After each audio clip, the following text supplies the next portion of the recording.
Hi, this is Scott Garibay, and today I want to talk to you about the Legends of Vox Machina television show and what you need to do immediately to help Dungeons and Dragons 5th edition. All right, let's jump into it. Okay, so I have watched the first episode and a half of Legends of Vox Machina. I got up in the morning and just watched one while I ate my breakfast, and I was shockingly surprised how good it was. It was very good. There were definitely issues, no question.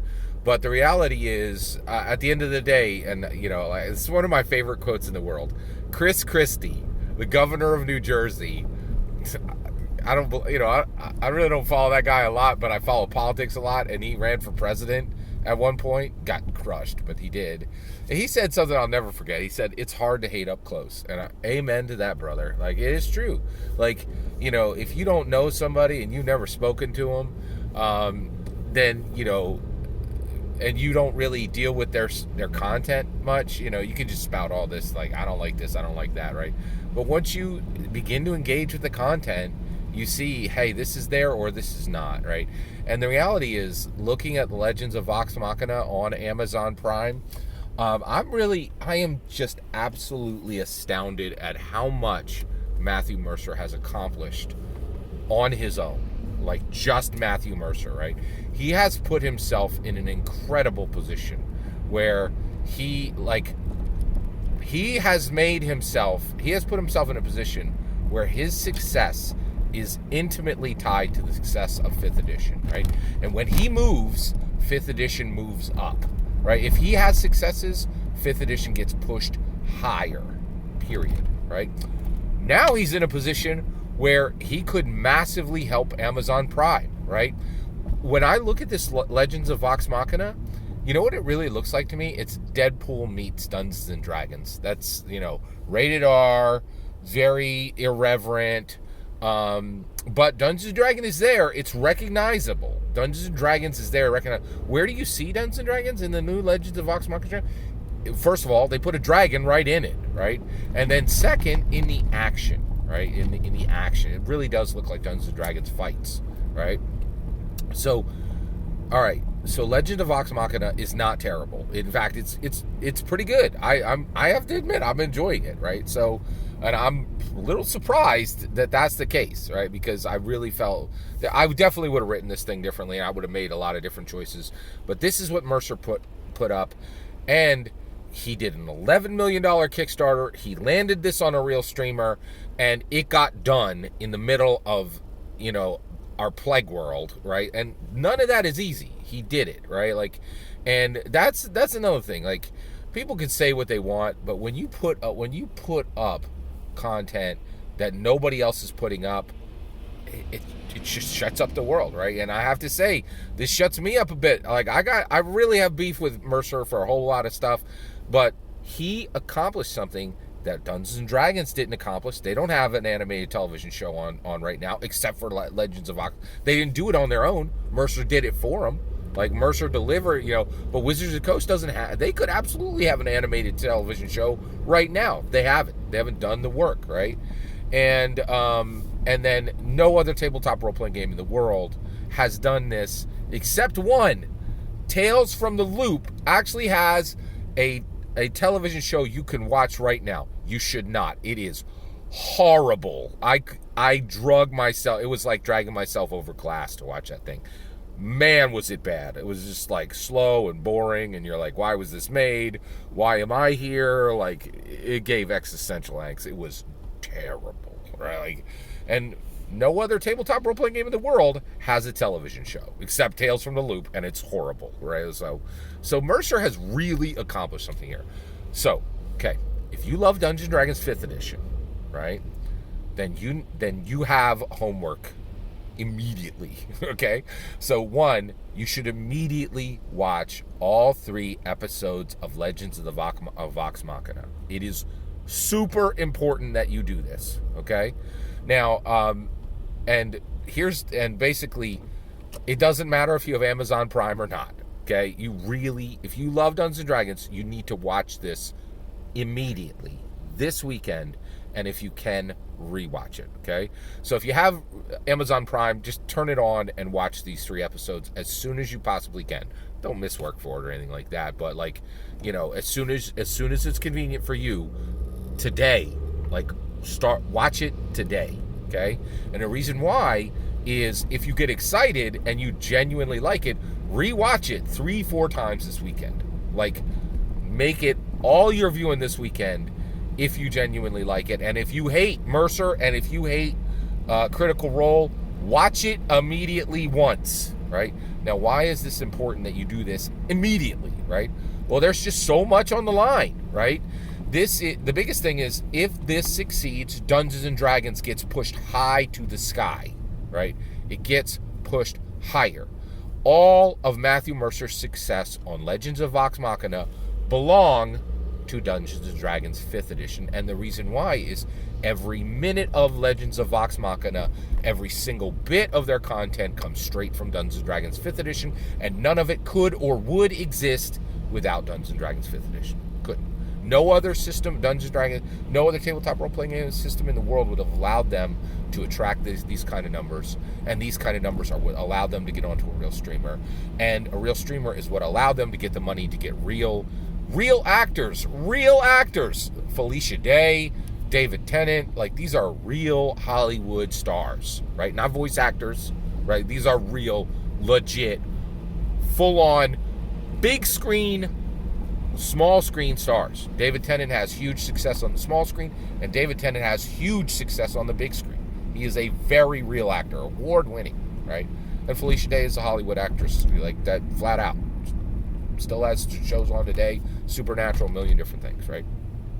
So this is, you know, and here's the thing. Nothing you can do this weekend will help Dungeons & Dragons more than you watching this show right now, okay? And the reason why is what the whole world is looking and saying, does Dungeons & Dragons matter, right? Can Dungeons & Dragons actually put up real content, real numbers? Does Dungeons & Dragons matter? And if this thing blows the doors off of Wheel of Time, it says, hey, generic American fantasy, no. Dungeons & Dragons, yes. Dungeons & Dragons is more powerful than American fantasy, right?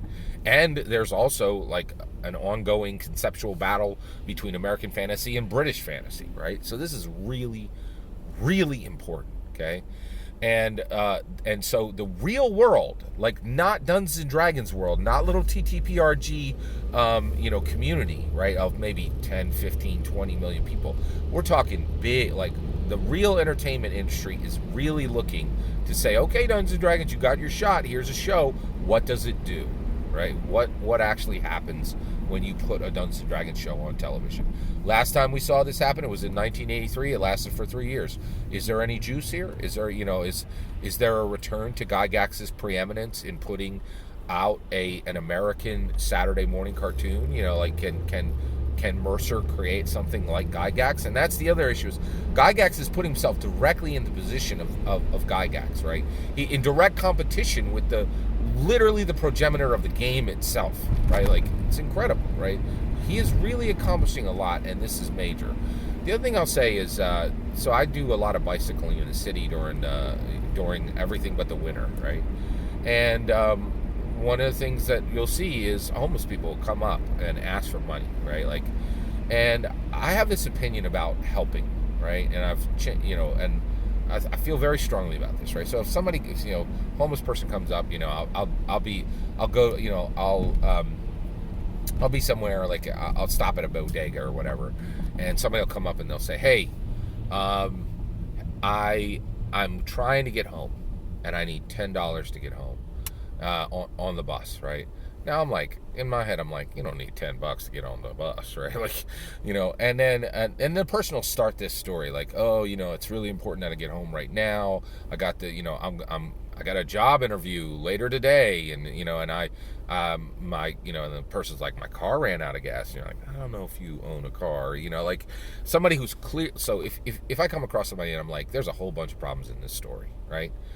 I'm in the church. I'm in an evangelical church, and there's debate on this subject in the church, and some people are like, oh, what you do is you say, hey brother, let me get you a sandwich, and then I'm going to take you to the train station, and I'll get you a ticket, right? Like, and that way you're helping them, but you're like, oh, if you have a lot of clues that this person is going to like take your $10 and run off and get Thunder Ripple, a bottle of Thunder Ripple, put it in a brown bag and go under a bridge, right? Like, they're like, yeah, you don't want to give somebody $10 and they're going to spend your money on Thunder Ripple, right? And I completely disagree with this, right? When somebody gets in front of you and they say, I need $10 to do this, right? Every clue you have should go out of your head, right? Like, this person is saying, I need help right now, right? And then you as a person, I'm assuming, and I do, like, when I go to see, I got $10 in my pocket, right? Like, and it's cash, right? Like, and so this person's there, they're asking for help, and they're saying, I need this help right now. And the help I'm asking for, it is literally in your pocket, right? If you have the ability to help, and that person is saying, I need help, right? You need to do the thing they are asking immediately, right? Like, don't be like, oh, let me get you a sandwich, let me go take you to the bus station and I'll give you the money. And the reason why is all your clues may be wrong. And the reality is, one of the things is, like, maybe this person's divorced and they're like, I screwed up and I didn't show up to my daughter's anything she's invited me to, but my daughter's got a recital and I got to be there at 6 p.m. And, it's really like, and my ex-wife really hates me now, and I need, he ain't going to say all that, right? Like, a lot of people, like, they'd be ashamed if they're like, so, their marital situation's bad and they're not a good father. They're never going to tell you that, right? Like, but that could be the truth of it, right? Like, and the thing is, if somebody is saying, I need your help and I need it right now, you need to do the thing they ask immediately. And right now, I'll tell you right now, if you want to help Dungeons & Dragons 5th edition, there is nothing you can do this weekend that is more direct and will be more powerful than watching Legends of Vox Machina as much as you possibly can this weekend. And the reason why is the metrics that are going to come in, the companies that are going to look at this, they're going to say, did this blow up? Did this trend? Did it get numbers? Right? You have the ability to help that this weekend, right? Make this weekend Legend of Vox Machina weekend, because what it does is it puts a turbo on Dungeons & Dragons 5th edition, and no other edition. I'll tell you that right now, right? So, like, we have the ability to get millions of new viewers, millions of new Dungeon Masters and new players on if this thing blows up and becomes the next Game of Thrones. That is very real, and you can help with it right now. Get on it. Watch Vox Machina, and if you don't have Amazon Prime, one of your buddies does, get on the horn, say, hey, I don't have Amazon Prime. Can you help me out? I want to watch this weekend, and let them watch it with you, and call in a favor, or say, hey, I will get you XYZ next weekend if you let me watch this Amazon Prime. It's important. Get on this. If you love Dungeons & Dragons 5th edition, get on this, right? Because this is really what's going to push our game forward. That's my opinion. I'd love to hear your thoughts. Let me know in the comments below. Please consider liking and subscribing, and have a wonderful millennium.